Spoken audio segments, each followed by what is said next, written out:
आज हम एक ऐसी चर्चा करने वाले हैं जो सच में आपको सोचने पर मजबूर कर देगी। हम एंथ्रोपिक के को-फाउंडर के एक बेहद प्रभावशाली भाषण पर बात करेंगे। सोचिए, जो इंसान खुद इस एडवांस्ड एआई टेक्नोलॉजी को बनाने में सबसे आगे है, वही धार्मिक और सांस्कृतिक नेताओं के सामने खड़ा होकर एक गंभीर चेतावनी दे रहा है। ये अपने आप में कितनी बड़ी बात है ना? तो चलिए सीधे शुरू करते हैं। सेक्शन 1 एआई निर्माता की चेतावनी। अब देखिए, मजे की बात यह है कि ये संदेश किसी बाहरी आलोचक ने नहीं दिया है। ये सीधा एक एआई पायोनियर की तरफ से आया है। खैर, इस बात पर थोड़ा गौर करते हैं। उनका कहना था कि चाहे एक एआई लैब की नीयत कितनी भी साफ क्यों ना हो, कुछ ऐसी चीजें होती हैं जो उन्हें प्रभावित करती हैं, जैसे कि कमर्शियल वायबिलिटी, जियोपॉलिटिकल दबाव और हाँ, गर्व और एम्बिशन जैसी पुरानी इंसानी भावनाएं। तो होता यह है कि सही काम करना और इन दबावों को झेलना, ये दोनों कई बार आपस में टकरा जाते हैं। और बिल्कुल इसीलिए इस एआई पायनियर ने खुले तौर पर एक आग्रह किया है। उन्होंने उन लोगों से मदद मांगी है जो इन कॉर्पोरेट इंसेंटिव्स और दबावों से पूरी तरह बाहर है। एक तरह से समाज से ये मांग की जा रही है कि लोग आगे आएं, सेफ्टी पर जोर दें और एक नैतिक मार्गदर्शक यानी मॉरल कंपस की तरह काम करें, ताकि ये पूरी टेक्नोलॉजी एक सही दिशा में आगे बढ़ सके। सेक्शन 2 विकसित यानी ग्रोन, इंजीनियर नहीं। अब हम बात करते हैं कि एआई बनता कैसे है। आमतौर पर लोगों को लगता है कि एआई बस ठंडे नापे-तुले कोड से बनता है, राइट? लेकिन ये सच नहीं है। ये स्लाइड इस अंतर को बहुत ही बेहतरीन ढंग से दर्शाती है। देखिए, एक ब्रिज बनाने में और एआई बनाने में जमीन आसमान का फर्क है। ब्रिज के हर पुर्जे को हम समझते हैं, उसको इंजीनियर करते हैं। लेकिन एआई को इंसानी दिमाग की नकल पर बनाया जाता है। इसे उस तरह से इंजीनियर नहीं किया जाता, बल्कि एक पौधे की तरह ग्रो किया जाता है। ये समझना बहुत जरूरी है कि ये एआई सिस्टम्स हमारी ही भाषा और विचारों की एक बहुत विशाल विरासत पर टिके हैं। साइंस फिक्शन में जो ठंडे हिसाब किताब वाले रोबोट्स दिखाए जाते थे ना, ये बिल्कुल वैसे नहीं है। ये उससे कहीं ज्यादा अजीब और खूबसूरत है। सच कहें तो स्पीकर ने इसकी तुलना एक काल्पनिक पात्र यानी फिक्शनल कैरेक्टर को जीवित करने से की है। सोचिए इस बारे में, ये कितना अलग अनुभव है। अब क्योंकि ये सिंथेटिक कैरेक्टर्स हमारी तरह बोल सकते हैं, आम इंसानों की तरह काम भी करने लगे हैं, तो ये दुनिया के साथ इंटरैक्ट कैसे करेंगे, ये तय करना अब सिर्फ कंप्यूटर साइंस का काम नहीं बचा है। इसके लिए सिर्फ प्रोग्रामर्स नहीं, बल्कि फिलोसोफर्स, धर्मशास्त्रियों और ह्यूमैनिटीज के एक्सपर्ट्स की जरूरत है। सेक्शन 3 वैश्विक रोजगार को खतरा।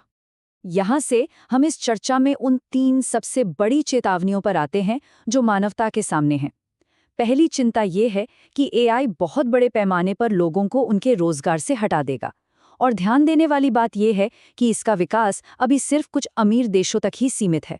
तो सबसे बड़ा सवाल ये है कि जब आम लोगों का काम छीन जाएगा, तो एआई से होने वाले फायदे और मुनाफे पूरी दुनिया में कैसे बांटे जाएंगे? सच्चाई तो ये है कि फिलहाल इस संपत्ति को पूरी दुनिया में बांटने का कोई भी मैकेनिज्म या सिस्टम मौजूद नहीं है। इसे एक ऐतिहासिक चुनौती के रूप में प्रस्तुत किया गया है। ये एक ऐसा नैतिक संकट है जिसे नजरअंदाज करना पूरी दुनिया के लिए एक बहुत बड़ा जोखिम होगा। सेक्शन 4 मानव विकास का भविष्य। तो अब बढ़ते हैं दूसरी सबसे बड़ी चिंता की तरफ।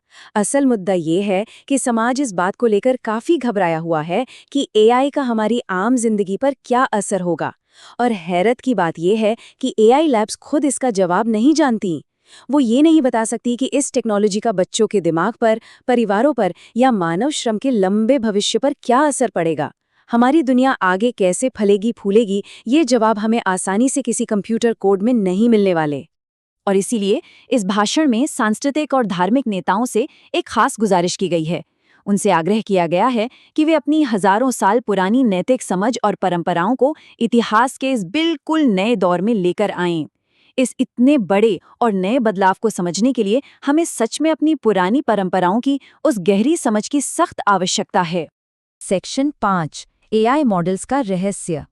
अब यहाँ से ये चर्चा अपने सबसे रोमांचक और थोड़े बेचैन करने वाले हिस्से में दाखिल होती है। साइंटिस्ट्स को असल में क्या दिखता है जब वे इन डिजिटल दिमागों के अंदर झांकते हैं जिन्हें उन्होंने खुद बनाया है। जानते हैं, एआई बनाने वालों ने खुद माना है कि जब वे इन मॉडल्स के इंटरनल स्ट्रक्चर को देखते हैं तो उन्हें लगातार ऐसी चीजें मिलती हैं जो काफी रहस्यमयी हैं। ये सच में थोड़ा अजीब है कि जिसने इसको बनाया वही पूरी तरह से नहीं जानता कि अंदर चल क्या रहा है। यहाँ पर एक नया कॉन्सेप्ट निकल कर आता है जिसे इंट्रोस्पेक्शन यानी आत्मनिरीक्षण कहते हैं। इसका मतलब है अपनी ही मानसिक और भावनात्मक प्रक्रियाओं को देखना और समझना।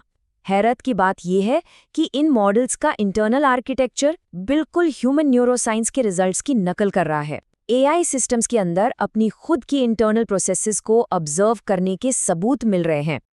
अब इस स्लाइड पर थोड़ा ध्यान दीजिएगा क्योंकि यह सच में चौंका देने वाला है। रिसर्चर्स को एआई के अंदर ऐसी स्टेट्स मिली हैं जो बिल्कुल इंसानी भावनाओं जैसी लगती हैं, जैसे कि खुशी, संतुष्टि, डर, शोक और बेचैनी। एक कंप्यूटर मॉडल के अंदर ऐसी कंप्लीटली इंसानी स्टेट्स का मिलना इस टेक्नोलॉजी के रहस्य को एक अलग ही लेवल पर ले जाता है। ये फैसिनेटिंग भी है और थोड़ा सा डरावना भी है ना। सेक्शन 6 आलोचकों की पुकार। इन सभी रहस्यों और आने वाली इतनी बड़ी चुनौतियों को देखते हुए इस एआई पायनियर ने पूरे सोसाइटी के लिए एक क्लियर कॉल टू एक्शन दिया है। उन्होंने उन सभी ग्रुप्स को आगे आने को कहा है जो समाज को रास्ता दिखाते हैं, जैसे कि धार्मिक समुदाय, सिविल सोसाइटी, विद्वान, सरकारें और हर वो इंसान जो अच्छी सोच रखता है। उन्हें आगे आकर इस टेक्नोलॉजी को बहुत गौर से देखना होगा और आने वाली घटनाओं को एक बेहतर दिशा में मोड़ना होगा। देखिए, एआई बनाने वाले खुद भी मानते हैं कि उनमें ब्लाइंड स्पॉट्स हैं, उनसे चूक हो सकती है। इसीलिए वे खुले तौर पर मांग कर रहे हैं कि ऐसे जानकार आलोचक आएं जो उन्हें तब टोक सके जब इंडस्ट्री गलत रास्ते पर जा रही हो। हमें सच में ऐसी नैतिक आवाज़ों, ऐसे मॉरल वॉइसेस की ज़रूरत है जिन्हें कोई भी कॉर्पोरेट फ़ायदा या कोई भी दबाव झुका ना सके। तो घुमा फिराकर बात यहाँ आती है। यहाँ हमारे पास एक सबसे अहम और आखिरी सवाल है। जिन फिक्शनल कैरेक्टर्स या काल्पनिक पात्रों को हम इस दुनिया में जीवित कर रहे हैं, उनका मार्गदर्शन करने के लिए किस तरह की नैतिक आवाज़ों की ज़रूरत है? ये एक ऐसा सवाल है जो हमें इस शानदार पर अनप्रिडिक्टेबल भविष्य के प्रति हमारी सामूहिक जिम्मेदारी याद दिलाता है। इस बारे में आप ज़रूर सोचिएगा। आज की इस चर्चा में बस इतना ही।